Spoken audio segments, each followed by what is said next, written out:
জীবনে না করিলাম বন্দেগি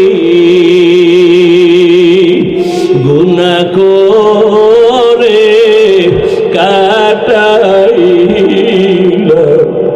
জিন্দেগি গুনাহ করে কাটাইলাম জিন্দেগি তওবা করে আবার তওবা ভাঙ্গিনা তওবা করে আবার তওবা ভাঙ্গিনা অবশেষে খাঁটি তওবা করিলাম সকলেরই দরজা হইতে ফিরিয়া আপনারও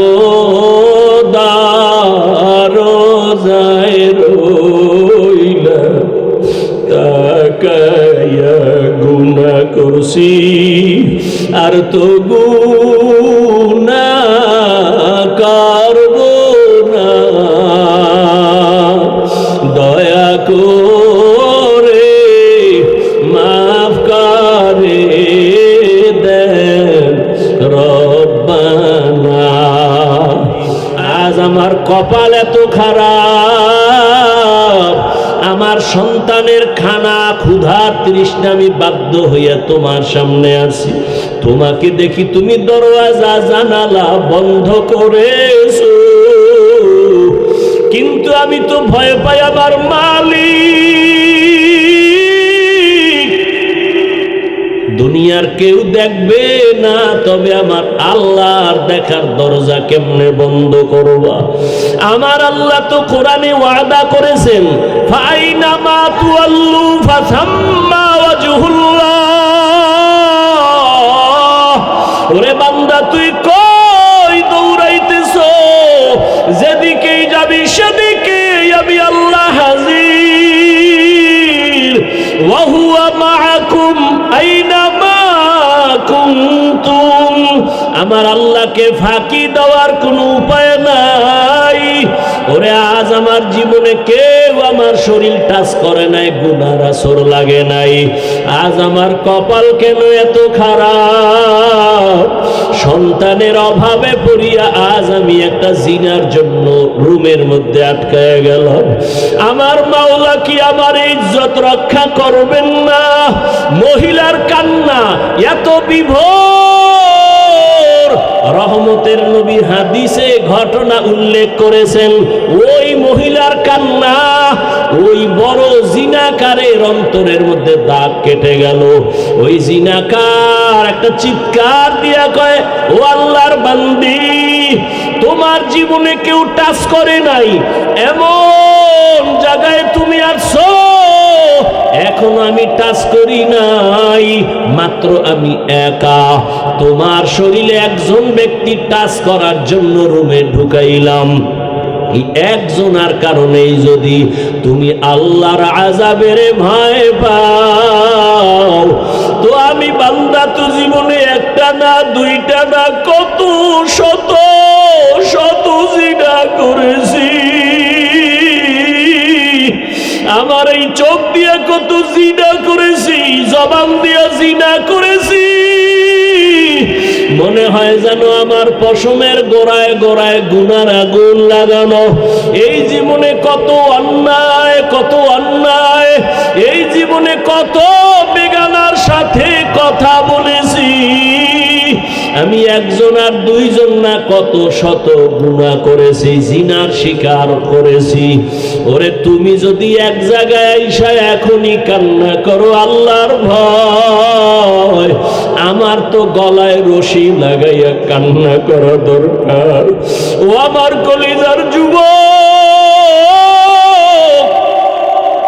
ওরে আল্লাহর বান্দি যদি এত ভয় কান্না করে, আর ওই যুবক যদি তওবার জন্য তৈরি হইয়া যায়, ওর এই যুবক কান্না কইরা বলে, ও বোন, টাকার বান্ডিল নিয়ে যাও, আর আমাকে দেওয়া লাগবে না, আমি তোমার শরীরে আর কাজ করব না, তুমি তোমার চরিত্র সতীত্ব নিয়ে তুমি যাও, সন্তানের মুখে গিয়া খানা দাও, আমি আর তোমার শরীরে হাত লাগাবো না। তবে তোমার মনে হইল তুমি আল্লাহর পেয়ারা বান্দি, আমার মনে হইল তুমি বড় আবেদা, বড় সালেহা, বড় ইবাদত করনেওয়ালা, তুমি বোধহয় তাহাজ্জুদ পড়ো, বলে হা, তুমি বোধহয় পর্দা করো, বলে হা, কয় আমি গুনাহগারের জন্য একটু দোয়া করিও।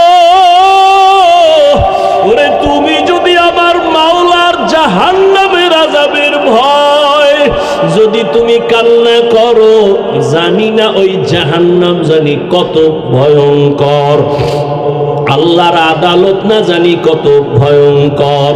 মহিলা বলে, হ্যাঁ আল্লাহর আযাব বড় ভয়ঙ্কর। কিয়ামতের ময়দানে আমার আল্লাহ সেদিন রাগ নিয়ে আওয়াজ দিবেন, লিমানিল মুলকুল ইয়াউম লিল্লাহিল ওয়াহিদিল কাহ্হার। আল্লাহ পাকের কুদরতি রাগের আওয়াজে হাসরের ময়দানটা থরথর করে কেঁপে উঠবে। ওরে গুনাহগারেরা পাগলের মতো চিল্লাইবে। নবী বলেন সব নবীরা পর্যন্ত বেকারার হয়ে যাবে। আল্লাহ পাক আবার আওয়াজ দিবেন, ওয়ামতাজুল ইয়াউমা আইয়ুহাল মুজরিমুন। ও জিনাকারেরা, ও বেনামাজিরা, ও গুনাহগারেরা, আজকে আমি আল্লাহ আমার গোলামদের ডান হাতে আমলনামা দিয়া জান্নাতে পাঠাইয়া দিব। তোমরা যারা গুনাহগার, নেককারদের থেকে আলাদা হও।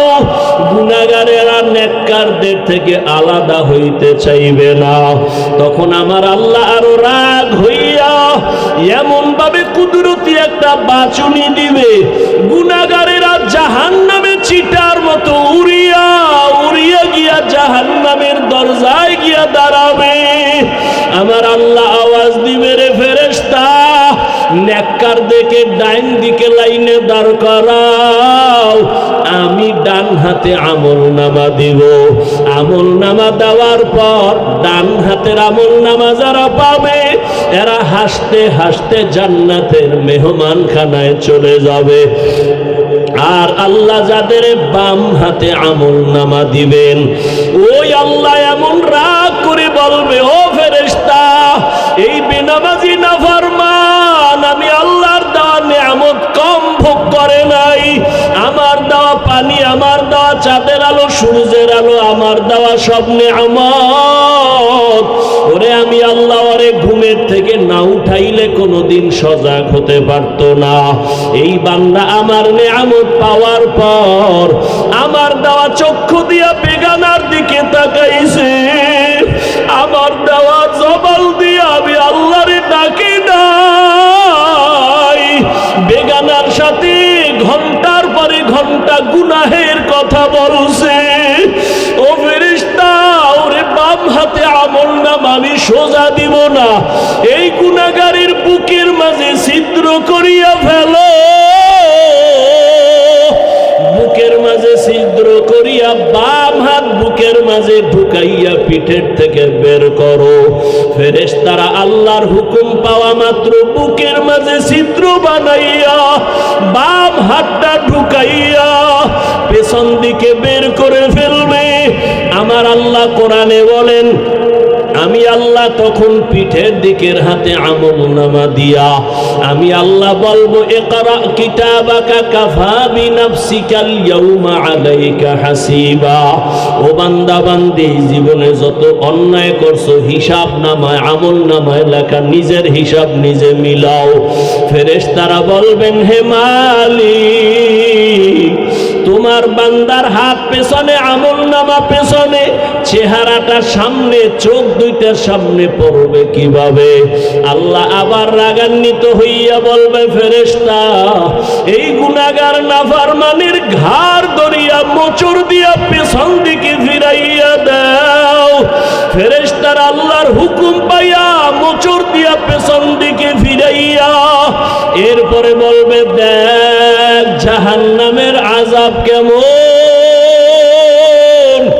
ওই আল্লাহর বান্দি কান্না করে, ওই বান্দির আল্লাহর আযাবের ভয় ওই জাহান্নামী যুবকের অন্তর হেদায়েতের আলো জ্বালায় দিল। ওই বান্দির কথায় পড়িয়া ওই জিনাকার যুবক বলে, আমার জন্য দোয়া করিও, আমি আর কোনোদিন জিনা করব না। এমন ভাবে তওবা করিয়া রাতের বেলা সেজদায় গিয়া কান্না শুরু করলো, আল্লাহ আমি তোমারে চিনতে পারি নাই। ও আল্লাহ, তোমার দেওয়া নিয়ামত খাইয়া কত গুনাহ করেছি।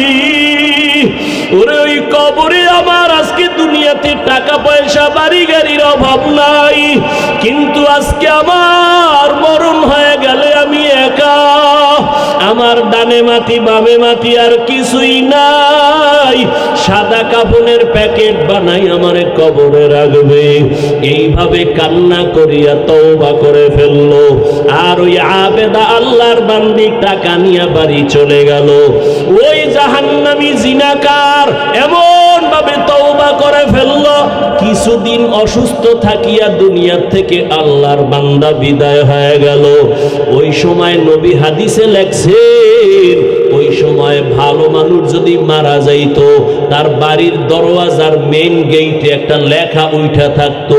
কে লেখতো কেউ জানতো না। ভালো থাকলে লেখা থাকতো লোকটা বড় ভালো, আবার গুনাহ নিয়ে কবরে গেলে লেখা থাকতো বাড়ির গেইটে লোকটা বড় খারাপ। ওই আল্লাহর বান্দা যখন দুনিয়ার থেকে বিদায় হয়ে গেল, এলাকার সবাই বড় খুশি। একটা গুনাহগার জালেম সন্ত্রাসী চলিয়া গেল, আমরা বড় নিস্তার পেয়ে গেলাম, শান্তির জীবনে বাস করব। কিন্তু সবাই রওয়ানা, বাড়ির দরজার গেইটে কি লেখা আছে দেখব। সবাই বাড়ির গেইটে গিয়া তাকায় দেখে আরবি একটা শব্দ লেখা, হাদিসের ভাষা। নবী হাদিসে বলেন, ওই বাড়ির গেইটে গিয়া লেখা দেখে সবাই আরবিতে লেখা, কদ গফারাল্লাহু লিল কিফলি। ওই বান্দার নাম কিফলুন। ওই বান্দার কিফলি নামের বান্দার নামে আরবি লেখা, কদ গফারাল্লাহু লাকা লিল কিফল। এই লেখা দেখা মানি হলো আল্লাহর ঘোষণা, ওই বান্দা তোমার জীবনের গুনাহ মাফ হয়ে গেছে, আল্লাহ তোমাকে মাফ করে দিছে। ও কিফলি নামের বান্দা, কদ গফারাল্লাহু লাকা, কদ গফারাল্লাহু লিল কিফল। এই লেখা দেখা মানুষ পেরেশান হয়ে গেল। এলাকার চিহ্নিত জাহান্নামী গুনাহগার জিনাকার, ওর বাড়ির দরওয়াজায় এই লেখা কেন আসলো? সবাই আশ্চর্য হয়ে গেল, আল্লাহ নাকি তাকে মাফ করে দিয়েছেন। সবাই তদন্ত শুরু করলো, ব্যাপারটা কি? খুঁজতে খুঁজতে খুঁজতে খুঁজতে পাইল ওই আবেদা মহিলার ঘটনা। সবাই মহিলার বাড়ি চলে গেল, মহিলাকে আইনা ওই বাড়ির দরজায় দাঁড় করাইয়া এরপরে সব ঘটনা শুনলো। মহিলা ডাক দিয়া কয়, আমি আল্লাহর একজন গুনাহগার বান্দি, জীবনে আমার শরীর কেউ টাচ করে নাই, বেগানা। আমি চোখ দিয়া কোনো বেগানা দেখি নাই, আমি গুনাহ করি নাই। সন্তানের ক্ষুধার তৃষ্ণা মিটাইতে এই জিনাকারের বাড়ি আসছি, টাকা দেওয়ার শর্তে আমারে রাতের বেলা ব্যবহার করবে। আমাকে রুমের মধ্যে যখন ঢুকাইছে, আমি কান্না শুরু করে দিছি আল্লাহর আযাবের ভয়, আল্লাহর আযাবের ভয়। আল্লাহ কোরআনে ওয়াদা করেন, যারা আমার আদালতে দাঁড়াইয়া হিসাব দেওয়ার ভয়, যারা গুনাহ থেকে নিজেকে বাঁচাবে, তওবা করবে, আল্লাহর কাছে বলবে, হে মালিক, আমার মতো গুনাহগার কেউ নাই, আজকে থেকে তওবা করলাম, আর চোখের গুনাহ করব না, জবানের গুনাহ করব না, হাতের গুনাহ করব না, অন্তরের কল্পনায় গুনাহ করব না। ও এলাকার মা বোনেরা, ও বৃদ্ধ বাবাজিরা, ও কলিজার যুবক বাবারা, একটু চিন্তা করো, গুনাহ করতে করতে যদি তুমি লাগাতার করো আর না ছাড়ো, এই গুনার চরিত্র তোমার সন্তানের মধ্যে চলে যাবে। সন্তানও দিন দিন খারাপ হতে থাকবে। তোমাকে দেখাইয়া গুনাহ করা লাগবে না, গোপনেও যদি গুনাহ করো সন্তানের মধ্যে ওই গুনার আসর চলিয়া যাবে। এই জন্য এখনো সময় আছে, তওবা করে নাও। ও পর্দার আড়ালের মা বোনেরা, আল্লাহর কাছে তওবা করেন। আপনার মতো কত মা কত বোন এখনো নামাজ ছাড়ে না, বেপরদায় চলে না, স্বামীর মাল নষ্ট করে না, মোবাইলে চরিত্র বিক্রি করে না। ও বাবাজিরা, ও যুবক বাবারা, এখনো কি তওবা করবা না? আল্লাহর আযাবের ভয়, হিসাব দেওয়ার ভয়। জীবনে তো গুনাহ কম করো নাই, গুনার খবর আমার মা বাবা আপনজন কেউ জানে না। আল্লাহ জানিয়াও রাগ করে সম্মানের জায়গা থেকে ফালাইয়া দেয় নাই। এখনো তওবা করো আর মনে মনে আমার আল্লাহকে ডাকো। ও দয়ার মালিক, জীবনে কত গুনাহ করেছি আমার কেউ জানে না, মাওলা তুমি জানিয়া রাগ কইরা সম্মানের জায়গা থেকে ফালাইয়া দাও নাই। ও আল্লাহ, গুনার কারণে তুমি খানা বন্ধ করো নাই, গুনার কারণে তুমি কারো সামনে ইজ্জত নষ্ট করো নাই। আজকে থেকে তওবা করলাম, আর গুনাহ করব না। দুনিয়াতে একটা বেতের বাড়ি সইতে পারি না, একটা মশার কামড় সইতে পারি না। ওরে গুনাহ নিয়ে কবরে গেলে জাহান্নামের গরম, ওই কবরে মাটির চাপ, সাপ বিচ্ছুর কামড় কেমনে সহ্য করবা? তওবা করার মতো যদি কারো অন্তর তৈরি হয়, গুনার কারণে দিলটা পাথর, চোখে পানি নাই, অথচ আল্লাহ কোরআনে বলেন, সুম্মা কাসাত কুলুবুকুম মিন বাদি যালিকা ফাহিয়া কাল হিজারা আও আশাদ্দু কাসওয়া ওয়া ইন্না মিনাল হিজারাতি লামা ইয়াতাফাজ্জারু মিনহুল আনহার ওয়া ইন্না মিনহা লামা ইয়াশাক্কাকু ফায়াখরুজু মিনহুল মা ওয়া ইন্না মিনহা লামা ইয়াহবিতু মিন খাশিয়াতিল্লাহ ওয়া মাল্লাহু বিগাফিলিন আম্মা তা'মালুন। আল্লাহ কোরআনে বলে, ও মানুষ, তোদের কলব কেন এত শক্ত? পাথরের থেকেও কি শক্ত হয়ে গেল? অথচ জাহান্নামের আযাবের ভয়, কত পাথর কান্না করে ঝর্ণা ধারা প্রবাহিত করেছে।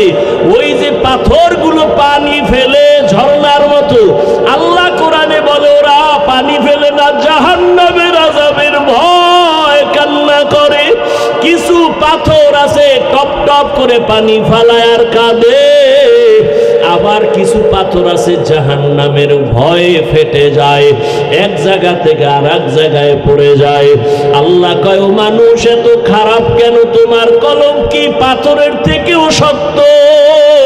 পাথর যদি জাহান্নামের ভয় কান্না করে, তোমার চোখে কেন পানি আসবে না? ও আল্লাহর বান্দারা, 2 ফোঁটা চোখের পানি পাঠাও।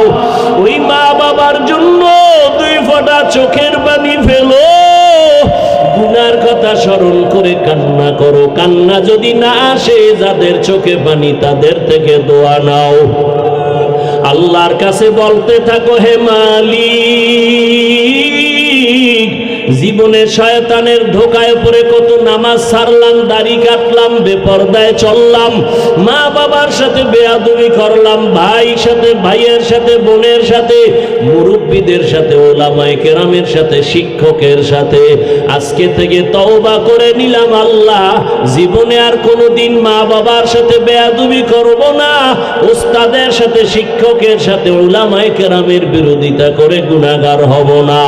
মা বাবার দোয়া নিয়া, মুরব্বীদের দোয়া নিয়া, বড়দের দোয়া নিয়া আর গুনাহ থেকে ফিরে থাকবো। আর কোনোদিন দাড়ি কাটবো না, নামাজ ছাড়বো না, বেপরদায় চলবো না। আল্লাহর কাছে 2 ফোঁটা চোখের পানি ছেড়ে দাও। ওরে কান্না যদি না আসে, ডানে বামে তাকায়া দেখো কার চোখে পানি। ওরে জাহান্নামের ভয় যদি আপনার আমার নবীও কাঁদেন, জাহান্নামের ভয়, আল্লাহর আদালতে দাঁড়াইয়া হিসাব দেওয়ার ভয় আবু বকর যদি কাঁদেন, ওমরের মতো জান্নাতি বান্দা যদি কাঁদেন, আপনার কপাল কেন এত খারাপ, চোখে পানি আসে না? এখনো সময় থাকলে মা বাবার দোয়া নাও। ওরে মা বাবা যার নাই, ওই কবর থেকে তাকাইয়াছে, একটু দোয়া কখন করবা? ওরে ওই মা বাবার জন্য কি একটু দিলে মায়া হয় না? ওই মা বাবার জন্য কি একটু দয়া হবে না রে সন্তান? ওই মা বাবা কত কষ্ট করে তোমাকে আমাকে মানুষ বানাইছেন। ওই মা বাবাকে কিছু দিতে না পারলো, 2 ফোঁটা চোখের পানি দাও। ও আল্লাহ, তাকাইয়া দেখে এই ময়দানে আপনার কোন গোলামেরা আপনার মোহাব্বত পাওয়ার জন্য কান্না করে? আয় আল্লাহ, এই শীতের মধ্যে কেউ টাকার জন্য কাঁদে না, বাড়ির জন্য কাঁদে না। আয় আল্লাহ, সবাই জাহান্নাম থেকে মুক্তি চায়। আয় আল্লাহ, শয়তানের ধোঁকায় গুনাহ করিয়া কাঁদে, আর গুনাহ করবে না। আয় আল্লাহ, আমাদের মাফ করে দেন। খাঁটি তওবাওয়ালা জিন্দেগি আমাদের দান করেন। গুনাহের প্রতি ঘৃণা জমায়া দেন। ও বাদশা হারুন রশিদ, এলেমের সম্মান তো এমনই হয়। আমি বালককে আমার বয়সে এই সিংহাসনে বসায় নাই, আল্লাহ পাকের দেওয়া ইলমের বরকতে এখানে বসাইছে। हकीकत से तू दुनिया बेखबर है, दुनिया की नुमाइश पर नजर है। এলেমের বড় দাম। ঢাকা শহরে বলেছিলাম, ও বাংলাদেশের মানুষ, আঙ্গুলটা উঁচা কইরা বলো, হাটাজারির আহমদ শফি হেলিকপ্টারে দৌড়ায় কেন? এই বাংলাদেশের নাস্তিকরা ফেসবুকে লেখে, পত্রিকায় লেখে, চরমনার পীর হেলিকপ্টারে দৌড়ায় কেন? হাফিজুর রহমান হেলিকপ্টারে দৌড়ায় কেন? আজহারি সাহেব হেলিকপ্টারে দৌড়ায় কেন? আমি বললাম, ওই নাস্তিকের দল হাটাজারির আহমদ শফি আর চরমনার পীর হেলিকপ্টারে দৌড়ায় না। হাফিজুর রহমানের বাবারও ক্ষমতা নাই হেলিকপ্টারে উঠার মতো, এরা নিজেরা দৌড়ায় না। আল্লাহ দেখায় হেলিকপ্টার এলেমের সম্মান এত উপরে দৌড়ায়। এলমেরা এজাজু করদন বেহিসাব, খলকেরা দাদন জওবে বাসওয়াব, হক না দারত দোস্তে খলকা জারেরা, নিস্তে ই খসলত কে দিন দারেরা। রহমতের নবী আমার এমন একটা সময় দুনিয়াতে আসছেন, যেই সময় আইসা দেখে মক্কার মানুষগুলো সব নাপাক। পৃথিবীতে এমন খারাপ মানুষ আর কোথাও নাই। বড় আশ্চর্য, মক্কার মানুষ এত খারাপ কেন? আলিপুর কেন্দ্রীয় মসজিদের পাশে যার বাসা,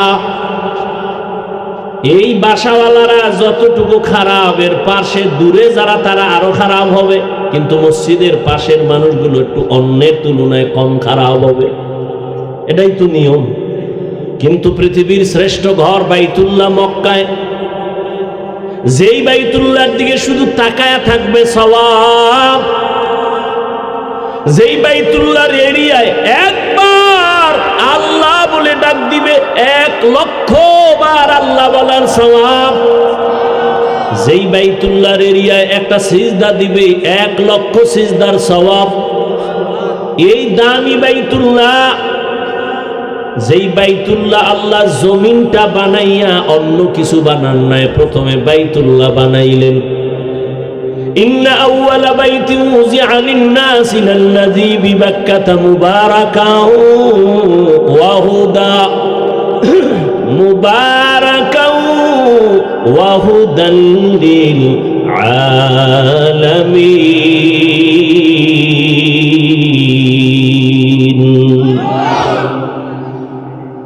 আল্লাহ জমিন বানায় একটা ঘর বানাইলেন বাইতুল্লাহ, হেদায়াতের ঘর, ইবাদতের ঘর। যেই বাইতুল্লাহর দিকে শুধু তাকাইয়া থাকবে, কিছু বলবে না, অনবরত সওয়াব। দুনিয়াতে এমন দামি মসজিদ আছে, আমাদের বরিশালে মসজিদ মানুষ দেখতে যায়, টাঙ্গাইলে বড় মসজিদ আছে মানুষ দেখতে যায়, কিন্তু একটা সওয়াবও হবে না। বাইতুল মুকাররম তাকায় দেখবে কোনো সওয়াব নাই, কিন্তু আল্লাহর ঘর বাইতুল্লাহ যতক্ষণ তাকায় থাকবে চুপ করে কিছু বলবে না, অনবরত সওয়াব লেখা হবে। আতিনা ফি দারে দুনিয়া না হাসান, আতিনা ফি দারে উকবা না হাসান, ইয়া গিয়াসাল মুস্তাগীসিন ইহদিনা লিফতিখারা বিল উলুমে ওয়াল গিনা, হর গোরিদে নেকো তু তৈয়ার হ্যায়, जो न मांगे उससे तू बेजार है। মক্কার মানুষ এত খারাপ, নবী বলেন ওই সময় দুনিয়ার আর কোথাও এত খারাপ মানুষ নাই। বলে কেমন? বলে বাইতুল্লাহর চারপাশে নারী আর পুরুষেরা উলঙ্গ হয়ে তাওয়াফ করে। কত খারাপ মক্কার মানুষ। কোরবানির গোশু জবাই করে রক্তগুলো বাইতুল্লাহর দেওয়ালে মাখে। বাইতুল্লাহ উলঙ্গ হয়ে যায় কেন? পোশাক কেন পরে না? কাঙ্গ পোশাক কত গুনাহ করছি, নাপাক পোশাক নিয়ে যাব না, উলঙ্গ তাওয়াফ করে। নারী আর পুরুষ অবাধে চলে, কোনো বিয়া শাদীর চিন্তা নাই। প্রশ্ন বড় জটিল। অন্য জায়গার মানুষ খারাপ হতে পারে, মসজিদের পাশের মানুষ তো অত খারাপ না, বাইতুল্লাহর পাশের মানুষ এত খারাপ হলো কেন? প্রশ্ন আসে না? না আসে? খুব খেয়াল করেন প্রশ্নগুলো। বাইতুল্লাহর পাশের মানুষ এত খারাপ কেন? নবী বলেন এমন এক সমাজে আমারে পাঠাইছে। আমাদের কুয়াকাটা একটা প্রসিদ্ধ জায়গা, এখানে যত দর্শনার্থী বাড়ে তত গুনার আড্ডাও বাড়ে, মদের আসর বাড়ে। আমাদের এলাকার সব উলামায়ে কেরাম বসছেন, এলাকাবাসী মিটিং এ বসছেন, অমুক জায়গায় প্রস্কোয়াটার মদের আড্ডা হয়, বড় বড় হুজুরেরাও বসলেন। এবার এলাকার বড় হুজুর বলে চলো আমি যাই। সবাই কি না না হুজুর আপনি যাইয়েন না, কারণ ওখানের পরিবেশ কি বলা যায় না। আমরা দুই একজন টুকটাক নামাজি বেনামাজি আমরা যাই, পরিবেশ বুঝে নেওয়ার মতো হলে আপনারে নিব। বড় হুজুর এই জায়গায় যাওয়া যায় না, কারণ ও জায়গা বড় নাপাক। কিন্তু মক্কার মানুষ চূড়ান্ত খারাপ। প্রশ্ন এক, ওখানের মানুষ এত খারাপ কেন? 2 নাম্বার, এত খারাপ জায়গায় আমার আল্লাহ সৃষ্টির শ্রেষ্ঠ পবিত্র ব্যক্তি রহমতের নবীরে পাঠাইলেন কেন?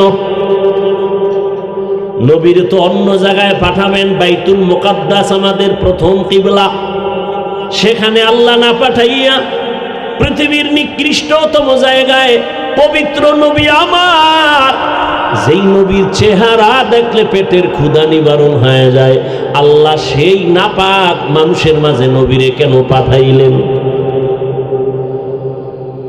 নবীর একদিকে মা নাই বাবা নাই, সব হারা। রহমতের নবী বলেন আমার এমন কপাল, দুনিয়াতে এসে একবার আব্বা বলে ডাকতে পারি নাই। 6 বছরে মা হারা, আমিও অসহায়। আমার বংশের সব মানুষ আমার দুশ্মনে পরিণত হলো। ওই সময় এই যুবকেরা, নবী বলেন ওই সময় আমার সব দুশ্মন, ওই মুসিবতের সময় আমার পার্শ্বে যারা দাঁড়াইয়া উপকার করছে সব হলো যুবকেরা। নবী বলেন বুড়ারা আমার বিরোধিতা করেছে, আর যুবক আমি মুহাম্মাদের উপকার করেছে। ও আলিপুরের যুবক, ও কুয়াকাটা এলাকার যুবক, রহমতের নবী খুশি হইয়া কয়, আমার মা নাই, বাবা নাই, আমি বড় অসহায় এতিম। ওই সময় সব আমার দুশ্মন, ওই সময় আমার পার্শ্বে এসে সহযোগিতার জন্য দাঁড়াইছে কারা? যুবক। ও যুবক বাবা, বলো তোমার দ্বারা রসুলের রেখে যাওয়া আদর্শের কি উপকার হয়েছে বলো। নবী বলেন, বুড়ারা বিরোধিতা করেছে, যুবকেরা আমার উপকার করেছে। আবু জাহাল আমার দুশ্মন বুড়া, আবু লাহাব আমার পেছনে দুশ্মনী করে বুড়া, ওতবা আমার পেছনে দুশ্মনী করে বুড়া, সাহেবা আমার পেছনে দুশ্মনী করে বুড়া।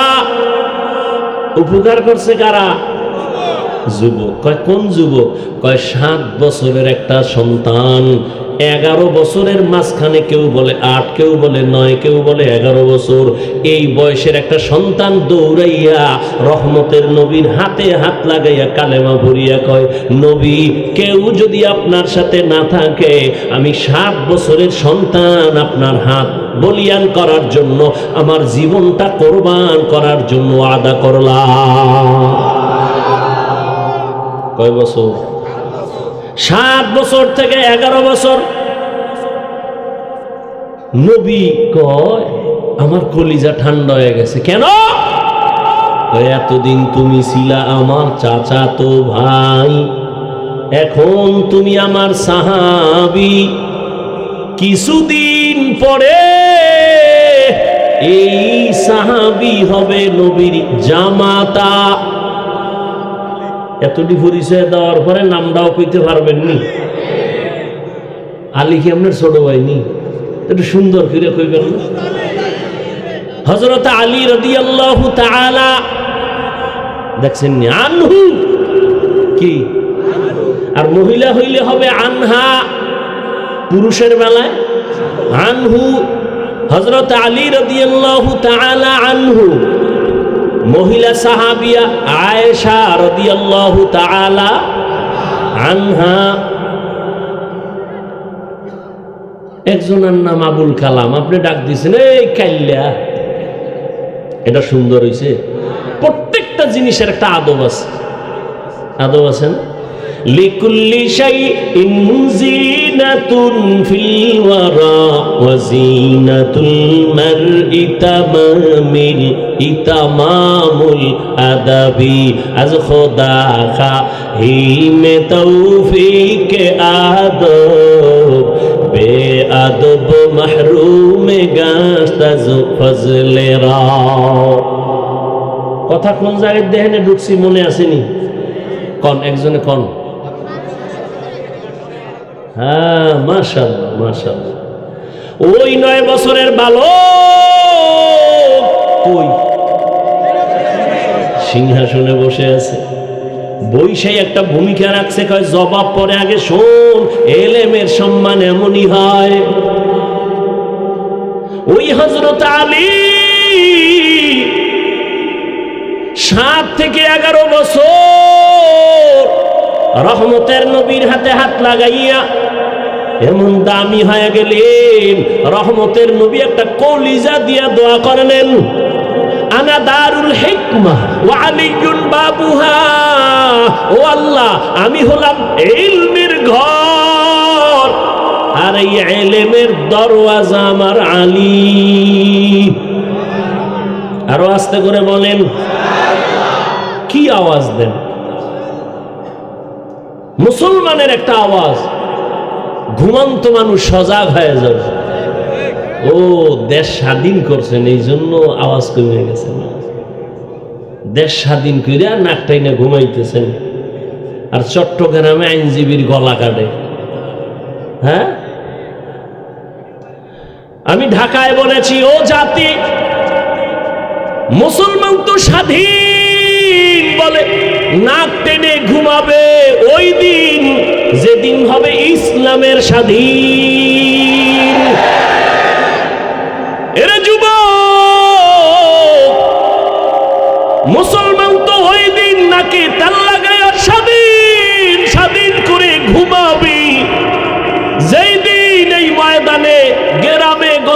উলামায়ে কেরাম সিনা টান করে কোরআনের কথা বলবে, কোন সুদখোর বেনামাজির অনুমতি নিতে হবে না যেদিন।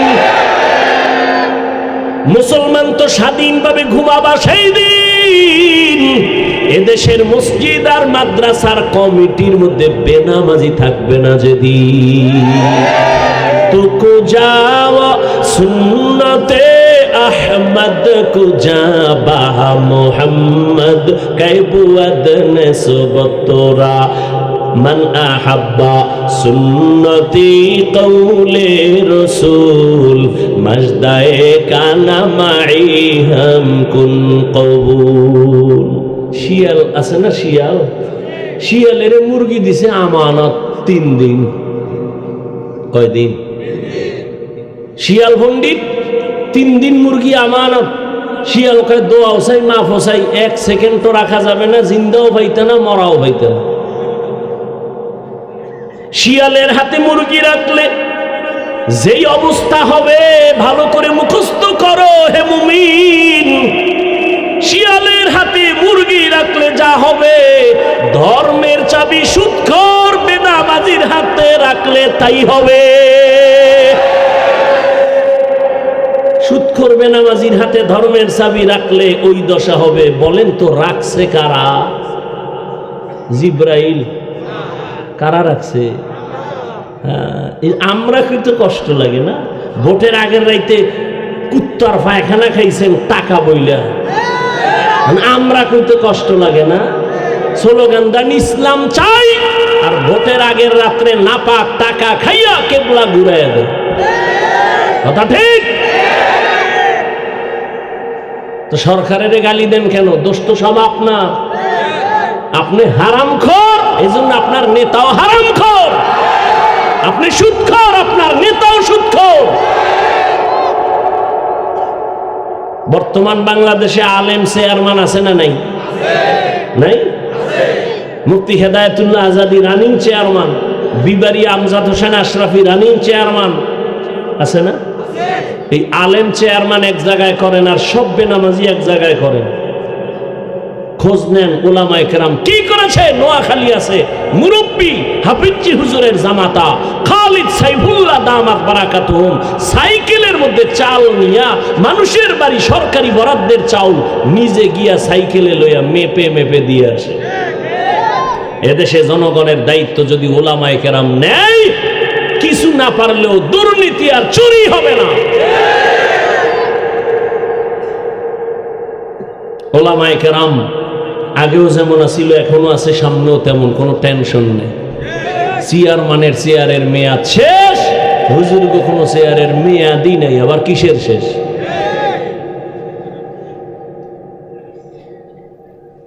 আল্লাহ হেদায়েত দান করুন। নাক টেনে ঘুমায়েন না, কাফনের কাপড় হাতে রাখেন, ডাক আসলে আবার যেতে হবে। জালেমের বিরুদ্ধে আন্দোলন একবার না বারবার করতে হবে। কোন জালেমকে কথা বলার সুযোগ দেওয়া হবে না, সত্যিকার অর্থে সুযোগ দেওয়া হবে না, সোচ্চার থাকতে হবে। জালিমের বিরুদ্ধে আন্দোলন একবার নয় বারবার। কোন জালেম যদি আলেমের সাথে বেয়াদবি করে, আস্তে লিস্টি করেন, কি বলে রেকর্ড করেন, আবার আন্দোলন হবে জালেমের বিরুদ্ধে। আল্লাহ হেদায়েত দান করুন। সরমনাই বলে আসছি না, 2 গরুয়ে ধান খায়, মালিকে বেত লই এক গরুর উপরে পিডান দিছে, আর এক গরু দৌড়। জিগে তুই দৌড়াও কেন? এর পরের সিরিয়াল আমার। বুঝছেন? আর বাংলাদেশ কিন্তু এটা বাংলাদেশ, এটা বাংলাদেশ, বুঝলেন? আপনাকেও কেউরে দরকার নাই, আলিয়া মাদ্রাসাও লাগবে না। শুধু আমরা কওমিওয়ালারা বাঁশের লাঠি লয়ে যদি শিক্ষক ছাত্র মাঠে নামি, সমস্ত নাস্তিক বেঈমানগুলো কথা বলার আগে আলেমের অনুমতি নিতে হবে। সাবধানে চইলেন। আর বুকের পাটা থাকলে সামনে দাঁড়ায়েন। ওলামায়ে কেরাম, ওলামায়ে কেরাম মরতে জানে, মারতে জানে, কিন্তু কোনো বেঈমান আর নাস্তিকের সামনে মাথা নত করতে জানে না।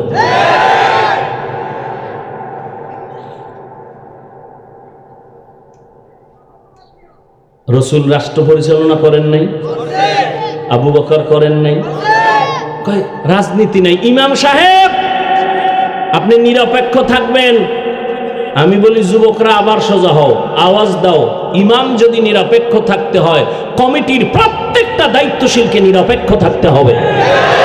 আর কমিটির দায়িত্বশীল যদি পচা ধান্দাবাজি আর চান্দাবাজি রাজনীতি করে, ইমাম সাহেব মাইক লাগায়া কোরআনের রাজনীতি করতে হবে। কোনো সুযোগ দেওয়া যাবে না। আল্লাহ বুঝার তৌফিক দান করেন। রহমতের নবীর আদর্শ দিয়ে রাষ্ট্র পরিচালনা করা দেখায় গেছেন যে ইসলাম ছাড়া শান্তির কোনো পথ। এই দুর্নীতিবাজ, চান্দাবাজার, ধান্দাবাজেরা সবাই জানে ইসলামই সঠিক, মানে না কেন? মানলে তো চুরি করা যাবে না, দুর্নীতি করা যাবে না, মদের বোতল নিয়ে আড্ডা বসানো যাবে না। আল্লাহ হেদায়েত দান করুন। হযরতে আলী নবীর দোয়া পাইলেন। নবী বললেন, আমি হইলাম এলেমের ঘর, আর এই ঘরের দরওয়াজাকে আলী। আলী খুব খুশি হয়ে গেলেন। আল্লাহ হযরত আলীরে এই পরিমাণ এলেম দিয়েছেন। কি পরিমাণ বলবো? ধৈর্য হবে তো ইনশাআল্লাহ। হযরত আলী আল্লাহর শুকর আদায় করেন। হে মালিক, সম্মানের চেয়ারে বসার জন্য দুই পুঁজির একটা পুঁজি লাগে। হয়তো লাগে টাকা পয়সা, মাল সম্পদ, না হয় লাগে শিক্ষকতা, যোগ্যতা, ইলম। ও দয়ার মালিক, তুমি আমাদের ইলম দিয়েছো, টাকা দাও নাই, মাল দাও নাই, তোমার শুকর আদায় করি। রাজিনা কিসমাতাল জাব্বার ফিনা, লানা ইলমুন ওয়ালিল আদায় মালু, ফাইন্নাল মা লা ইয়াফনি আন কারিবিন, ওয়া ইন্নাল ইলমা বাকিন লা ইয়াজালু। হযরত আলী ডাক দিয়া বলেন, ও আল্লাহ, আমাদের টাকা পয়সা দেন নাই, ইলম দিয়েছেন, শুকর আদায় করি। কারণ টাকাওয়ালার টাকা আজ আছে, কাল থাকবে না। কথা বলেন না কেন? দেখছেন না কই বিল্ডিং ওয়ালা রাখায় সুন্দর মনে ঘুমায়, দুদক নোটিশ দিছে, এত টাকা পাইছো তো হিসাব দে, ঘুম হারাম। তুই 10 তলা বিল্ডিং এর বাহাদুরি ফিরে লাভ কি যদি কপালে ঘুম না থাকে? সুইস ব্যাংকে টাকার পাহাড় করে লাভ কি যদি ওই টাকা আমার পরিবারের কেউ ভোগ করতে না পারে? নাম বলবো না, যাদের টাকায় বাংলাদেশটা তাজা হয়, এইরকম টাকাওয়ালা 6-7টা ভাই, কিন্তু কপাল বড় খারাপ। যাদের টাকায় বাংলাদেশ তাজা হয়, সরকার পর্যন্ত চলে। এদের মা কয়েকদিন আগে মারা গেছে, কপাল খারাপ। এত টাকা, এত ক্ষমতা, কিন্তু মায়ের জানাজায় সুযোগ থাকছিল, তারপরও যায় নাই, ধরা খাওয়ার ভয়। এর নাম কি? কপাল, কপাল, কপাল, কপাল। এর নাম কি? কপাল। এই টাকা পয়সা দিয়ে কি লাভ হবে রে বাবা? ও যুবক, এজন্য হযরত আলী বলেন, আমরা ইলম পেয়েছি, টাকা পাই নাই, দুঃখ নাই। কেন? টাকাওয়ালার টাকা আজ আছে, কাল থাকবে না। ইলম ওয়ালার ইলম যখন সিনায় ডুববে, আর ইলম বিদায় হবে না। ভালো করে মনে রাখবেন, টাকাওয়ালার টাকা আজ আছে, কাল থাকবে না। কোটি টাকার মালিক দেখো, অভাব হয় না দূর, গরিবে ঘুমায় আরাম করে মনটা বাহাদুর। ফেরাউনের লাশটা দেখো, মিশর জাদু ঘরে, খায় না মাটি, পোকা মাছি সবাই ঘৃণা করে। হৃদয়ে থাকিবে যার নম্রতা সাদা, রহমত আসিবে সেথা প্রভুর ওয়াদা। বড়র বাড়াই থাকলে দিলে রহমত আসবে না, নিজেকে নিজে ছোট মনে করিও সদা। উঁচু জমিন থেকে পানি নিচু জমিনে যায়, তেমনি খোদার রহমত আসে নম্রতার হৃদয়। ভোগবিলাসের বাড়ি গাড়ি পরে রবে সব, ভোগবিলাসের বাড়ি গাড়ি পরে রবে সব, থাকতে সময় স্মরণ করো আল্লাহ আমার রব, থাকতে সময় স্মরণ করো আল্লাহ আমার রব। এরে নবীর আশিক হযরত আলী বলেন, ইলম পেয়ে খুশি, টাকা চাই না কারণ টাকাওয়ালার টাকা আজ আছে কাল থাকবে না, ইলমওয়ালার ইলম সিনায় ঢুকবে আর ইলম বিদায় হবে। তবে এখানে ছাত্রদের জন্য একটা পয়েন্ট আমি বলে রাখি, ও আমার কলিজার ছাত্র বাবারা, ইলম সিনায় ঢুকবে ও স্কুল কলেজের ছাত্র, ও মাদ্রাসার ছাত্র বাবারা, জ্ঞান যখন তোমার ভেতরে ঢুকবে বিদায় হবে না, হবে না, হবে না ফাইনাল। তবে ভয় কখনো কখনো ইলমটাও চলে যাবে। কেন? কয় দুইটা বেয়াদবি করলে। কয় কি? এক নাম্বার, ইলমের সাথে যদি বেয়াদবি করো ইলম থাকবে না। দুই, ইলম যারা শিখায় এই ইলম ওয়ালাদের সাথে যদি শিক্ষকের সাথে বেয়াদবি করো তো ইলম তোমার মধ্যে থাকবে না। তুমি একদিন দেখবা অনেক বড় আলেম, এক সময় দেখবা তোমার জিহনের মধ্যে কোনো আয়াত নাই, কোনো ইলম নাই। বড় কঠিন কথা। ও আমার ছাত্র বাবারা, আমরা জীবনে মাদ্রাসায় পড়েছি, জীবনে ছোটবেলা থেকে আমার বাবা কোনদিন একটা ফুল প্যান্ট, কেন হাফ প্যান্টও পরার নাই, লুঙ্গি আর পাজামা পরছি, আর এই গোল জামা বড়টাই পরছি, কানিফারাও পরি নাই। কিন্তু একটা বাংলা লেখা পাইলে ওই কাগজটা সম্মান করে সম্মানের জায়গায় রাখি। আর ও ছাত্র বাবারা, ওই বাংলা পৃষ্ঠার বইয়ের পৃষ্ঠা ছিঁড়া তুমি জোতার মধ্যে ঢুকাইয়া পরীক্ষার হলে যাও নকল করার জন্য। যেই বিদ্যা দিয়া তুমি এখন শিক্ষিত, সেই বিদ্যার পৃষ্ঠা তুমি ছিঁড়ে চুরি করে নকল করেছো, তাহলে তোমার রেজাল্ট কি? ছাত্র জীবনে বিদ্যা চোর, চেয়ারে বসলে হবে সরকারের টাকা চোর। এলমেলা জাজু করদন বেহিসাব, খলকেরা দাদন জওয়াবে বাসও। টাকাওয়ালার টাকা আজ আছে কাল থাকবে না, এলেমওয়ালার এলেম সিনায় ঢুকবে বিদায় হবে না। তবে বিদায় হতে পারে না, পারে না। শিক্ষকের সাথে বেয়াদবি করলে এলেম থাকে না। হযরত আলী বলেন, আমাকে একটা অক্ষর যিনি শিখাইছেন তার মূল্য কত?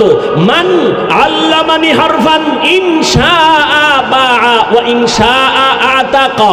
আমাকে একটা অক্ষর যিনি শিখাইছেন তার মূল্য এত, চাইলে আমাকে গোলাম বানাইয়াও রাখতে পারেন, বিক্রিও করে দিতে পারেন। শিক্ষকের সাথে প্রতিবাদ করার কোনো সুযোগ নাই। দুই নাম্বার ব্যবধান, আমি টাকা পাইয়া খুশি না, ইলম পেয়ে খুশি। কেন? টাকাওয়ালার বয়স যত বাড়ে, টাকা যত বাড়ে তত দুশ্মন বাড়ে, আর ইলমওয়ালার যত ইলম বাড়ে তত বন্ধু বাড়ে। ঠিক না? টাকাওয়ালার যত টাকা বাড়ে তত দুশ্মন বাড়ে। নিজের বউ দুশ্মন, নিজের মাইয়া ভোলা দুশ্মন। কি এই নজির বাংলাদেশে নাই? বাবার টাকা পায় না, দেয় না, টাকা নেওয়ার জন্য বাবার গলায় ছুরি ধরছে সন্তান, মাকে মেরে ফেলেছে সন্তান, টাকা দাও। এই জন্য টাকাওয়ালার যত টাকা বাড়ে দুশ্মন বাড়ে, এলেমওয়ালার যত এলেম বাড়ে তত বন্ধু বাড়ে। তিন নাম্বার, টাকাওয়ালা যত বয়স বাড়ে তত সবার ঘৃণা বাড়ে, আর এলেমওয়ালার যত বয়স বাড়ে সবার মোহব্বত বাড়ে। ঠিক না? টাকাওয়ালা বুড়ো হয়ে গেছে, ছেলেও কয় মরে না কেন, তাই তো টাকা আমি পাই। মেয়েও বলে মরে না কেন। গোপনে ইমাম সাহেব রেখে একটা জালালি খতম লাগাও, বাবা যেন তাড়াতাড়ি খতমে মরে। টাকা পয়সা সব আমি বাতাসে উড়াবো। আর ইলমওয়ালা যত বুড়া হয়, বড় বড় বড় বড় মুহাদ্দিস সাহেবরা লাইনে দাঁড়ায় বড় আল্লাহওয়ালার জুতা সোজা করার জন্য। হযরত আলীর আল্লাহ এত জ্ঞান দান করেছেন, নবী নাই, আবু বকর নাই, খেলাফতের চেয়ারে এখন কে আছেন? ওমর। রহমতের নবী গেলেন, চলে আসলেন আবু বকর, আবু বকর চলে গেলেন, আসলেন কে? ওমর। চেয়ারের মধ্যে বসা, ক্ষমতার মসনদে বসা, পাশে হযরত আলী। হঠাৎ একদিনের ঘটনা, সামনে আদালতে একজন মহিলা আইসা দাঁড়ায় গেল, ডাক দিয়ে কয়, খলিফাতুল মুসলিমিন। ওমরের তো বুঝেন কেমন বেডা, যে শয়তান দেখলে দৌড়, যেই শয়তান আল্লাহর সাথে চ্যালেঞ্জ দিল, সেই শয়তান ওমরের দেখলে ভালায় যায়। কি পাওয়ার ওমরের! কথার আগে তরবারি রেডি। ওমরের আদালতে দাঁড়াইছে এক মহিলা, দাঁড়াইয়া বলে, খলিফাতুল মুসলিমিন, আমার বিচার করেন, আমি অপরাধী। ওমরের পাশে কে আছেন বলেন? হযরত আলী। ওমর বলে, কি সমস্যা, কি কি অন্যায় করছো? মহিলা ডাক দিয়া কয়, আমি জিনা করেছি, আমার পেটে একটা অবৈধ বাচ্চা আছে, আপনি আমার বিচার করেন, আমি অন্যায় করেছি, আমার পেটে অবৈধ একটা বাচ্চা, আমি চাই দুনিয়া আমার বিচার হয়ে যাক। এই অপরাধে আমি আল্লাহর আদালতের আসামির কাঠগড়ায় দাঁড়াতে চাই না। দুনিয়ার বিচার সহ্য করা যাবে, হাসরের বিচার সহ্য করা যাবে না। ওমর কয়, এত বড় অপরাধী জল্লাদ, তরবারি কই? আলী তাকায় দেখে যে এখন মাইরেই ফেলাই। হযরত আলী খলিফাতুল মুসলিমিন ওমরকে বললেন, ওই যে নবী দোয়া করছে, আলীর জ্ঞান বাড়ায় দাও, আলী আমার এলেমের দরজা। খলিফাতুল মুসলিমিন করেন কি? কয়, ওরে জবাই করুন। একটু থামেন। কেন? কয়, খলিফাতুল মুসলিমিন, এখন ওই মহিলাটাকে যদি হত্যার আদেশ দেন, মহিলা অন্যায় করেছে ঠিক আছে, কিন্তু গর্ভের বাচ্চার কি কোনো অন্যায় আছে? কয় নাই। তাহলে বাচ্চার উপরে বেইনসাফি হবে না? ওমরের মাথা ঘুরে গেছে। আলী, ফয়সালাটা আপনিই করেন। হযরত আলী বললেন, এই আম্মা জান, দিব্যি আরামে নিশ্চিন্তে আপনি বাড়ি চলে যান, বাড়ি যাইয়া আরামে খাবেন আর ঘুমাবেন। দীর্ঘদিন আপনি সন্তান রুষ্টপুষ্ট করার জন্য খানা খাবেন, সন্তান যখন দুনিয়াতে আসবে লালন পালন করে বড় বানাবেন। এক পর্যায়ে সন্তান যখন নিজের পায়ে দাঁড়াবে, এই গর্ভের সন্তান নিজের কদমে যখন চলা শিখবে, জ্ঞান হবে, ওই সময় আপনি আসবেন আদালতে, তখন আপনার একার বিচার করা হবে, সন্তানের উপরে কোনো জুলুম করা হবে না। ওমর ডাক দিয়ে কয়, লাউলা আলিয়ুন লাহালাকা ওমর, আল্লাহর কসম, আজকে যদি আলী তুমি না থাকতা আমার পার্শ্বে, আমি যেই ফয়সালা দিছিলাম, আমার এটাই জাহান্নামের কারণ হয়ে যেত।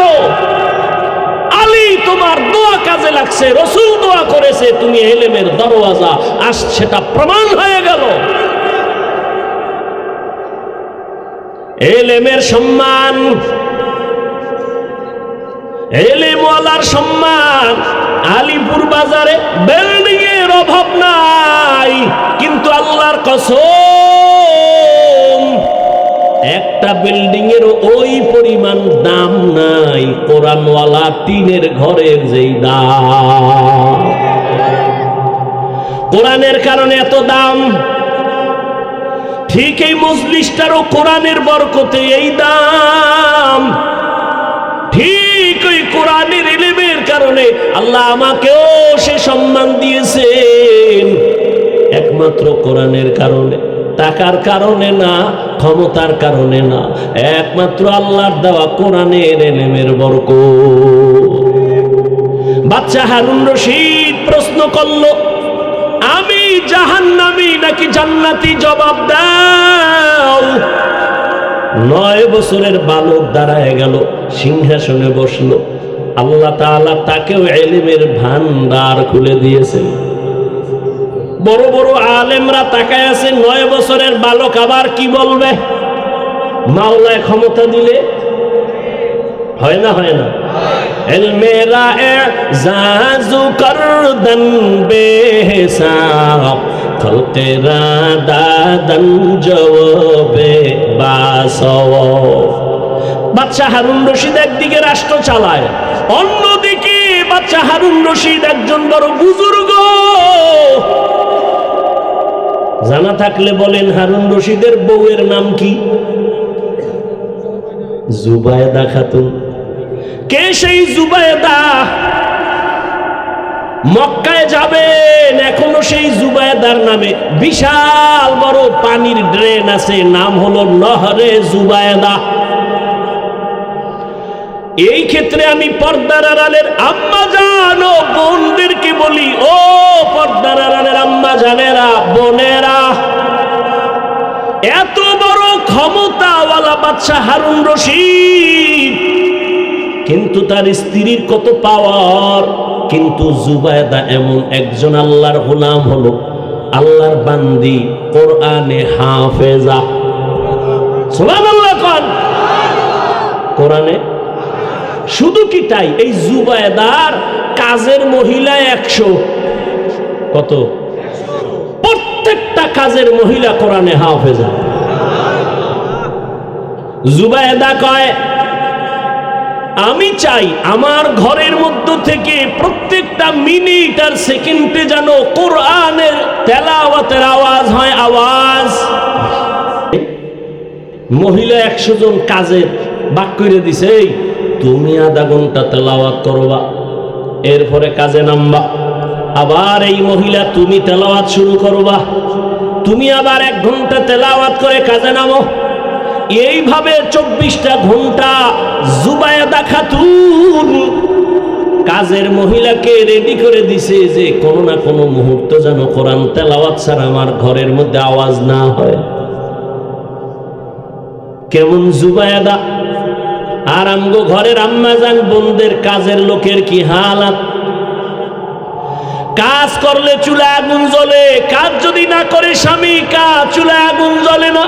এমন একটা পর্দাওয়ালা নারী ছোট ছোট বাচ্চা নিয়ে ঘর করে, স্বামী বড় অসুস্থ, সন্তানগুলোর চুলায় খানা নাই, ঘরেও কোনো আয়োজন নাই। 1 দিন আর 2 দিন আর 3 দিন সন্তানগুলো এক পর্যায়ে কান্নায় ক্ষুধার তৃষ্ণায় পাগল হয়ে যায়। সন্তান, মা যতই কষ্ট করুক না কেন, মা সন্তানের কান্না সহ্য করতে পারে না। মা বাবায় না খাইয়া সময় কাটায়, সন্তানের না খাওয়াইয়া কাটাইতে পারে না। ও আল্লাহর বান্দারা, এই জীবনে মা বাবার কষ্ট, ওই মা বাবার চোখের পানি আর দোয়া ছাড়া কোনো সন্তান বড় হওয়ার কোনো রাস্তা নাই। কত মা বাবা কত গরীব, কষ্ট করে সন্তানের মানুষ বানাইছে। ও আল্লাহর বান্দারা, ওই আল্লাহর আবেদা বান্দি, ও পর্দার আড়ালের আম্মা জানেরা খেয়াল করেন, ওই আল্লাহর বান্দি এক পর্যায়ে এতটা নিঃস্ব, সন্তানের আর খানাও দিতে পারে না, কামাই রুজিও বন্ধ হয়ে গেল। এক পর্যায়ে সন্তান মাটিতে গড়াগড়ি খায় আর কান্না করে, খানা কেমনে দিবে? মায়ের কলিজাটা ফেটে যায়, নিজে না খাইয়া মরতে রাজি, বাচ্চার কান্না সহ্য করতে পারি না। আল্লাহর বান্দি নামাজ পড়ে কান্না করে, দোয়া করে, হে আল্লাহ, সন্তানের কান্নার কয়দিন শুনাইবা, একটা রাস্তা তুমি খুলিয়া দাও। আল্লাহর বান্দি এক পর্যায়ে হঠাৎ তার অন্তরের মধ্যে একটা চিন্তা চলে আসলো, আমার বাড়ি থেকে একটু দূরে অন্য গ্রামে এক টাকাওয়ালা বসবাস করে, যদিও লোকটার আখলাক ভালো না, তবে ওখানে যাইয়া আমি নিরুপায় হইয়া বাচ্চার জন্য কিছু টাকা ধার নিয়ে আসি, আমার বাচ্চার খানার আয়োজন করব। আমি যদি পারি কাজ করে আস্তে আস্তে টাকাগুলো আদায় করে দেব।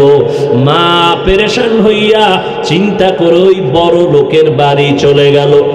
ওই বড় পর্দাওয়ালা নারী, আমার দরজায় কেন আসছো? আল্লাহর বান্দি চোখের পানি ছেড়ে কাঁদে আর ডাক দিয়া কয়, সাহেব বেয়াদবি মাফ করবেন, আমি বড় অসহায় গরিব, বাচ্চাগুলো কান্না ক্ষুধার তৃষ্ণায় চোখের পানি ছেড়ে কান্না করে, একবেলা খানা দিতে পারি না, মা হইয়া কান্নাও সহ্য করতে পারি না। ও ভাই, যদি একটু আপনি দয়া করতেন, আমাকে কিছু টাকা ধার দিবেন, আমি আপনার টাকা আস্তে আস্তে দিয়ে দিব কামাই রুজি করিয়া। আল্লাহর বান্দা ওই যুবক ডাক দিয়া কয়, টাকা দিব, তবে আমাকে টাকা ফেরত দেওয়া লাগবে না, তবে আমার একটা শর্ত যদি মানিয়া নাও, আমি টাকার বান্ডেল দিয়ে দিব। বলে কি শর্ত? বলে তুমি যদি আমার থেকে টাকা নাও, এক রাতের জন্য তোমার দেহ আমাকে দিবা ব্যবহারের জন্য ফ্রি। মহিলা চিন্তায় পড়ে গেল, সন্তানের কান্না সহ্য করা যায় না, কাপড়ের আঁচল দিয়া চোখের পানি মুছে কি করব, সন্তানের কয়দিন আর না খাওয়া রাখবো। চিন্তা ভাবনা করিয়া আল্লাহর উপরে ভরসা করিয়া বলে, আমাকে টাকা দাও, আর তুমি যদি চাও আমার দেহটা তুমি উপভোগ করবা, আমি রাজি হয়ে গেলাম। কিন্তু মনে মনে কাঁদে, হে মালিক, তুমি কুদরতের দ্বারা ইজ্জতের হেফাজত করিও। ওই আল্লাহর গোলাম আখলাক চরিত্র নষ্টওয়ালা টাকার মালিক এই কথা শুই না বড় খুশি, টাকার বান্ডিলটা হাতের মধ্যে দিয়া বলে, চলো।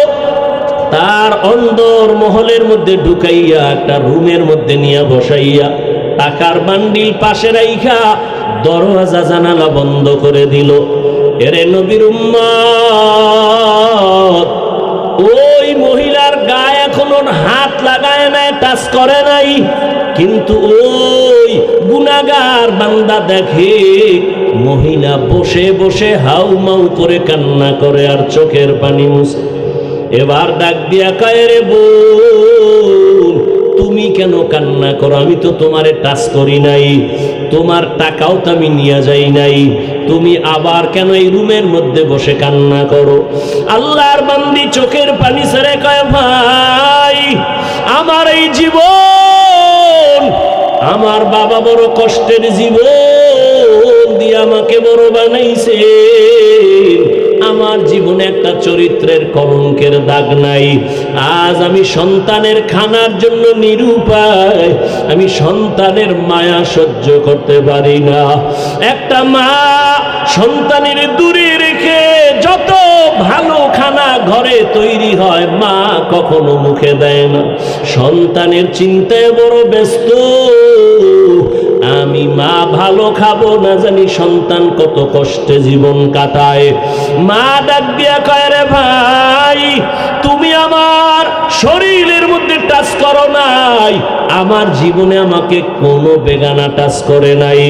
আজ আমার কপাল এত খারাপ, আমার সন্তানের খানা ক্ষুধার তৃষ্ণা আমি বাধ্য হইয়া তোমার সামনে আছি। তোমাকে দেখি তুমি দরওয়াজা জানালা বন্ধ করেছো, কিন্তু আমি তো ভয় পাই আমার মালিক দুনিয়ার কেউ দেখবে না, তবে আমার আল্লাহর দেখার দরজা কেমনে বন্ধ করবা? আমার আল্লাহ তো কোরআনে ওয়াদা করেছেন, ফাইনামা তুআল্লু ফাসাম্মা ওয়াজহুল্লাহ। ওরে বান্দা, তুই কই দৌড়াইতেছো? যেদিকেই যাবি সেদিকেই আমি আল্লাহ হাজির। ওয়া হুয়া মাআকুম আইনামা কুনতুম। আমার আল্লাহকে ফাঁকি দেওয়ার কোনো উপায় নাই। ওরে আজ আমার জীবনে কেউ আমার শরীর টাচ করে নাই, গুনার আসর লাগে নাই। আজ আমার কপাল কেন এত খারাপ? সন্তানের অভাবে পড়িয়া আজ আমি একটা জিনার জন্য রুমের মধ্যে আটকায় গেলাম। আমার মাওলা কি আমার ইজ্জত রক্ষা করবেন না? মহিলার কান্না এত বিভোর, রহমতের নবী হাদিসে ঘটনা উল্লেখ করেছেন।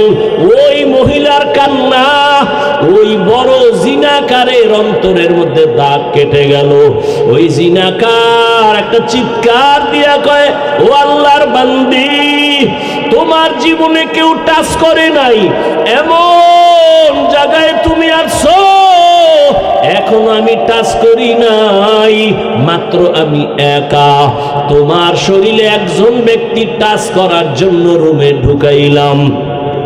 একজনের কারণেই যদি তুমি আল্লাহর আযাবের ভয় পাও, তো আমি বান্দা তো জীবনে একটা না দুইটা না কত শত শত জিনা করেছি। আমার এই চোখ দিয়া কত জিনা করেছি, জবান দিয়া জিনা করেছি। মনে হয় যেন আমার পশমের গোড়ায় গোড়ায় গুনার আগুন লাগানো। এই জীবনে কত অন্যায়, কত অন্যায়, এই জীবনে কত বেগানার সাথে কথা বলেছি। আমি একজন আর দুইজন না, কত শত গুনাহ করেছি, জিনার শিকার করেছি। ওরে তুমি যদি এক জায়গায় আইসা এখনই কান্না করো আল্লাহর ভয়, আমার তো গলায় রশি লাগাইয়া কান্না করা দরকার। ও আমার কলিজার যুবক, ওরে আল্লাহর বান্দি যদি এত ভয় কান্না করে, আর ওই যুবক যদি তওবার জন্য তৈরি হইয়া যায়, ওর এই যুবক কান্না কইরা বলে, ও বোন, টাকার বান্ডিল নিয়ে যাও, আর আমাকে দেওয়া লাগবে না, আমি তোমার শরীরে আর কাজ করব না, তুমি তোমার চরিত্র সতীত্ব নিয়ে তুমি যাও, সন্তানের মুখে গিয়া খানা দাও, আমি আর তোমার শরীরে হাত লাগাবো না।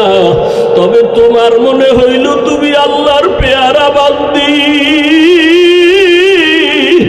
আমার মনে হইল তুমি বড় আবেদা, বড় সালেহা, বড় ইবাদত করনেওয়ালা, তুমি বোধহয় তাহাজ্জুদ পড়ো, বলে হা, তুমি বোধহয় পর্দা করো, বলে হা, কয় আমি গুনাহগারের জন্য একটু দোয়া করিও।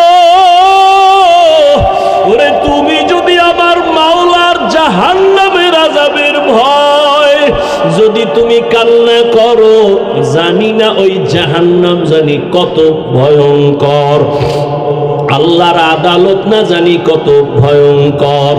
মহিলা বলে, হ্যাঁ আল্লাহর আযাব বড় ভয়ঙ্কর। কিয়ামতের ময়দানে আমার আল্লাহ সেদিন রাগ নিয়ে আওয়াজ দিবেন, লিমানিল মুলকুল ইয়াউম লিল্লাহিল ওয়াহিদিল কাহ্হার। আল্লাহ পাকের কুদরতি রাগের আওয়াজে হাসরের ময়দানটা থরথর করে কেঁপে উঠবে। ওরে গুনাহগারেরা পাগলের মতো চিল্লাইবে। নবী বলেন সব নবীরা পর্যন্ত বেকারার হয়ে যাবে। আল্লাহ পাক আবার আওয়াজ দিবেন, ওয়ামতাজুল ইয়াউমা আইয়ুহাল মুজরিমুন। ও জিনাকারেরা, ও বেনামাজিরা, ও গুনাহগারেরা, আজকে আমি আল্লাহ আমার গোলামদের ডান হাতে আমলনামা দিয়া জান্নাতে পাঠাইয়া দিব। তোমরা যারা গুনাহগার, নেককারদের থেকে আলাদা হও। গুনাহগারেরা নেককারদের থেকে আলাদা হইতে চাইবে না। তখন আমার আল্লাহ আরো রাগ হইয়া এমন ভাবে কুদরতি একটা বাঁচুনি দিবে, গুনাহগারেরা জাহান্নামে চিটার মতো উড়িয়া উড়িয়া গিয়া জাহান্নামের দরজায় গিয়া দাঁড়াবে। আমার আল্লাহ আওয়াজ দিবে, রে ফেরেশতা, নেককার দেখে ডাইন দিকে লাইনে দাঁড় করাও, আমি ডান হাতে আমল নামা দিব। আমল নামা দেওয়ার পর ডান হাতের আমল নামা যারা পাবে এরা হাসতে হাসতে জান্নাতের মেহমানখানায় চলে যাবে।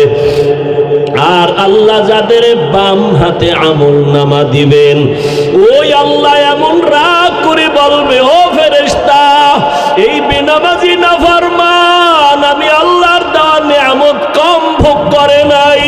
আমার দেওয়া পানি, আমার দেওয়া চাঁদের আলো, সূর্যের আলো, আমার দেওয়া সব নিয়ামত ওরে আমি আল্লাহ ওরে ঘুমের থেকে না উঠাইলে কোনোদিন সজাগ হতে পারতো না।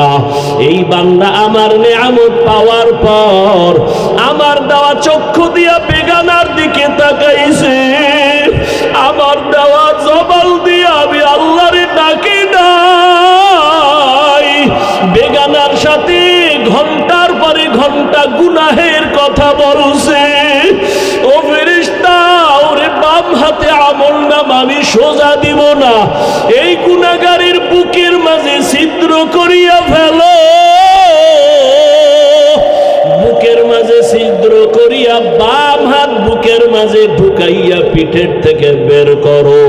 ফেরেশতারা আল্লাহর হুকুম পাওয়া মাত্র বুকের মাঝে ছিদ্র বানাইয়া বাম হাতটা ঢুকাইয়া পেছন দিকে বের করে ফেলবে।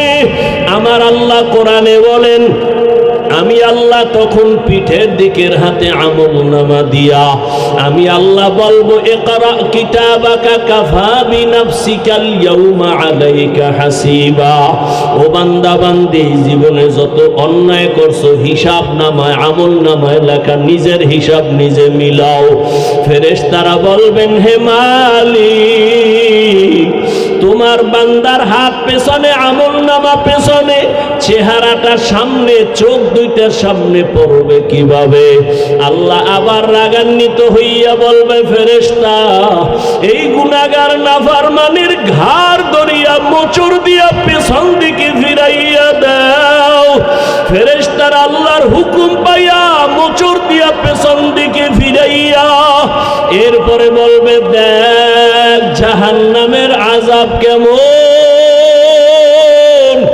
ওই আল্লাহর বান্দি কান্না করে, ওই বান্দির আল্লাহর আযাবের ভয় ওই জাহান্নামী যুবকের অন্তর হেদায়েতের আলো জ্বালায় দিল। ওই বান্দির কথায় পড়িয়া ওই জিনাকার যুবক বলে, আমার জন্য দোয়া করিও, আমি আর কোনোদিন জিনা করব না।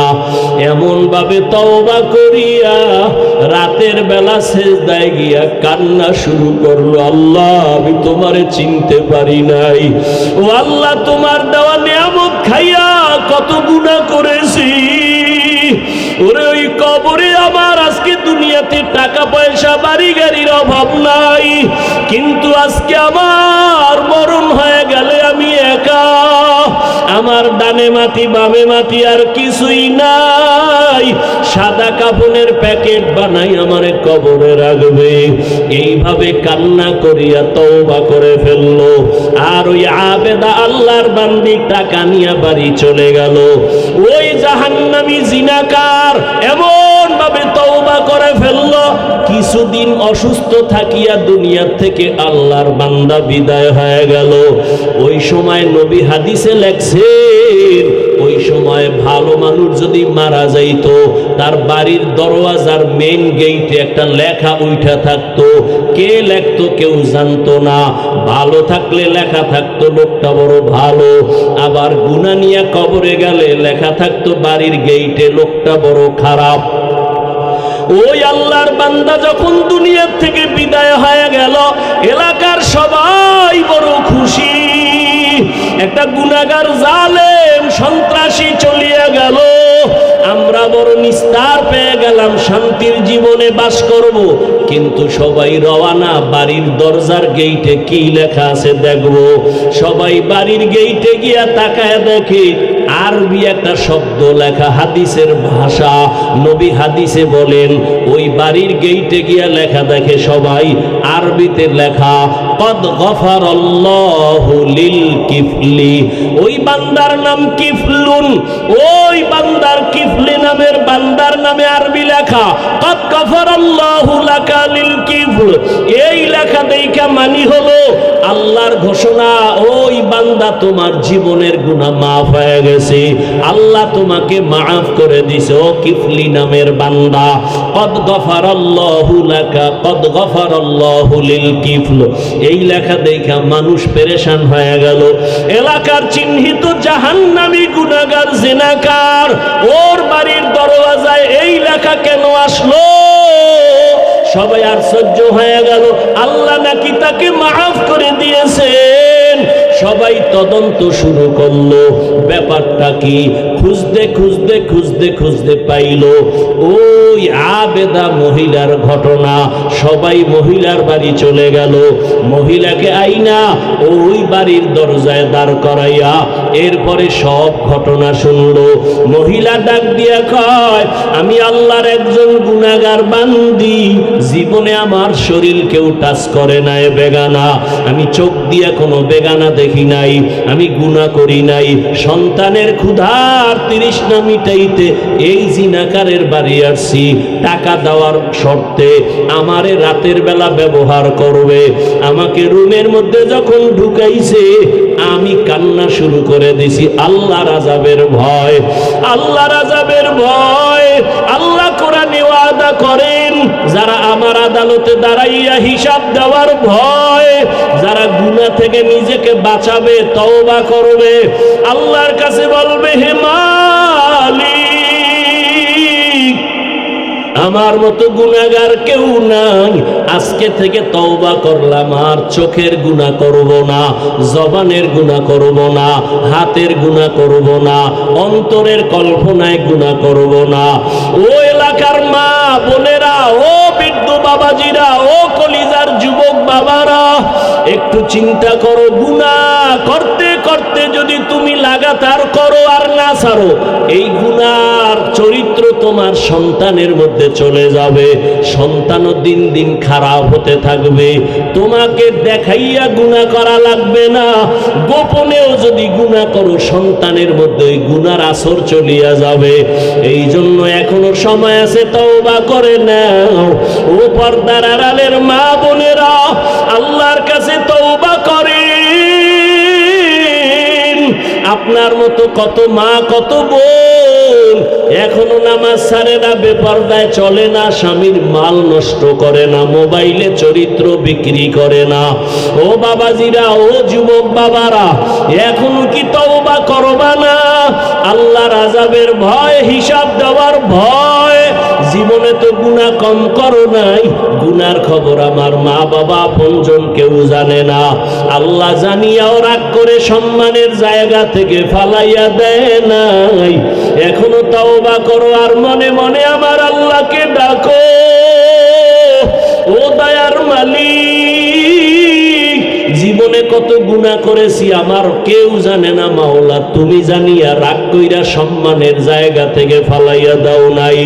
ও আল্লাহ, গুনার কারণে তুমি খানা বন্ধ করো নাই, গুনার কারণে তুমি কারো সামনে ইজ্জত নষ্ট করো নাই। আজকে থেকে তওবা করলাম, আর গুনাহ করব না। দুনিয়াতে একটা বেতের বাড়ি সইতে পারি না, একটা মশার কামড় সইতে পারি না। ওরে গুনাহ নিয়ে কবরে গেলে জাহান্নামের গরম,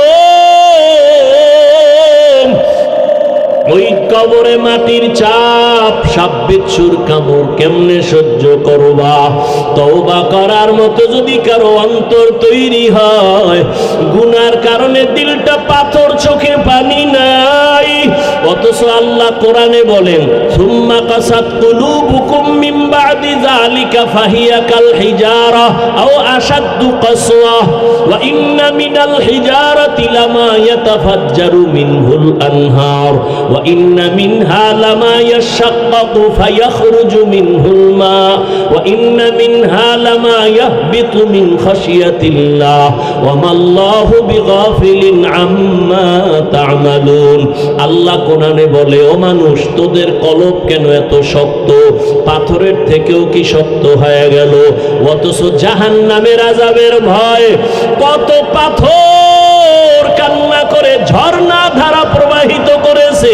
ওই যে পাথরগুলো পানি ফেলে ঝর্ণার মতো, আল্লাহ কোরআনে বলে ওরা পানি ফেলে না, জাহান্নামের আযাবের ভয় কান্না করে। কিছু পাথর আছে টপ টপ করে পানি ফালায় আর কাঁদে, আবার কিছু পাথর আছে জাহান্নামের ভয়ে ফেটে যায়, এক জায়গা থেকে আর এক জায়গায় পড়ে যায়। আল্লাহ কয়, ও মানুষ, এত খারাপ কেন? তোমার কলব কি পাথরের থেকেও শক্ত? পাথর যদি জাহান্নামের ভয় কান্না করে, তোমার চোখে কেন পানি আসবে না? ও আল্লাহর বান্দারা, 2 ফোঁটা চোখের পানি পাঠাও। ওই মা বাবার জন্য 2 ফোঁটা চোখের পানি ফেলো। গুনার কথা স্মরণ করে কান্না করো। কান্না যদি না আসে, যাদের চোখে পানি, তাদের থেকে দোয়া নাও। আল্লাহর কাছে বলতে থাকো, হে মালিক,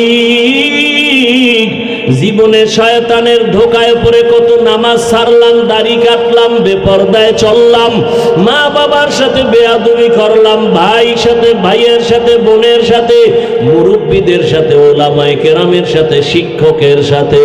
আজকে থেকে তওবা করে নিলাম, আল্লাহ, জীবনে আর কোনোদিন মা বাবার সাথে বেয়াদবি করব না, ওস্তাদের সাথে, শিক্ষকের সাথে, ওলামায়ে কেরামের বিরোধিতা করে গুনাহগার হব না।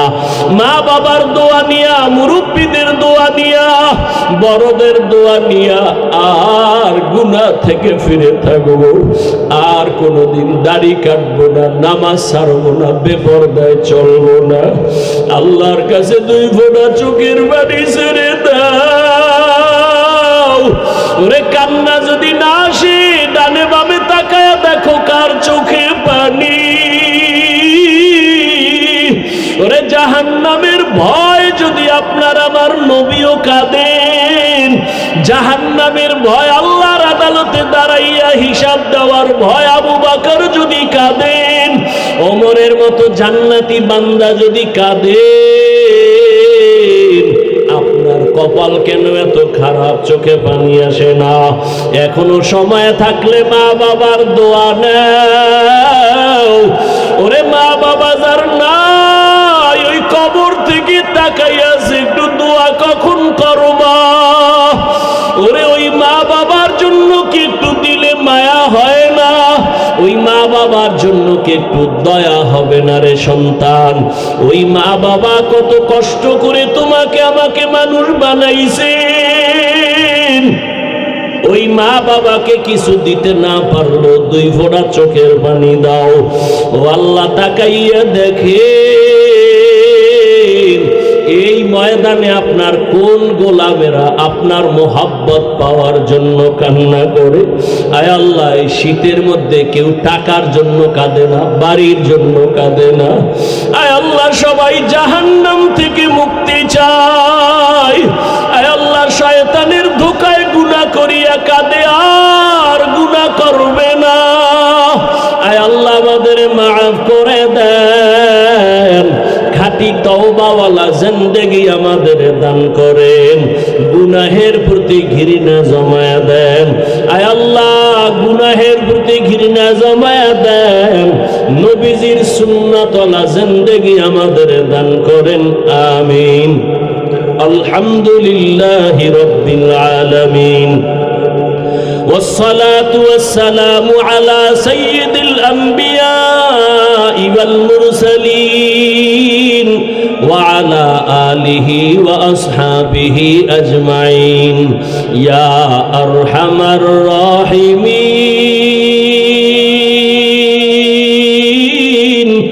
يا أرحم الراحمين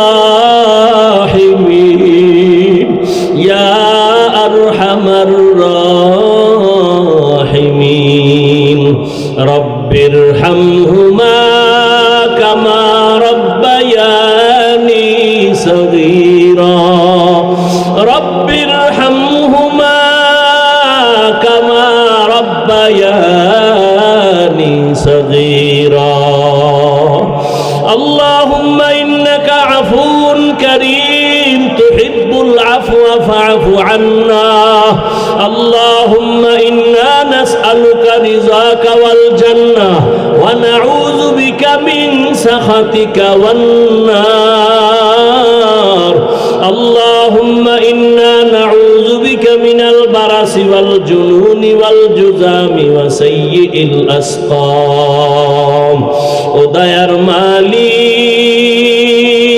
মালিক এই ময়দানের দিকে কুদরতের নজর দিয়া তাকায় দেখেন আপনার বান্দা উলামায়ে কেরাম মুরব্বি হাজী সাহেব কত ব্যবসায়ী চাকরিজীবীরা হাত উঠাইলেন আয় আল্লাহ পর্দার আড়ালে কত মা কত বোনেরা হাত তুলেছেন আমার কলিজার কত যুবক কত ছাত্র ভাই আপনার দরওয়াজায় হাজির এই গভীর রাত্রে বাড়িওয়ালাদের দরজাগুলো বন্ধ হয়ে গেছে ও আল্লাহ আপনার দরওয়াজা তো বন্ধ নাই আমরা সবাই তওবার নিয়তে আপনার দরওয়াজায় আসছি গুনাহ করিয়া জীবনটা নাপাক করেছি আর গুনাহ করব না রে আল্লাহ আর গুনাহ করব না রে আল্লাহ এ জীবনে না করিলাম বান্দেগি গুনাহ করে কাটাইলাম জিন্দেগি গুনাহ করে কাটাইলাম জিন্দেগি তওবা করে আবার তওবা ভাঙ্গিলাম তওবা করে আবার তওবা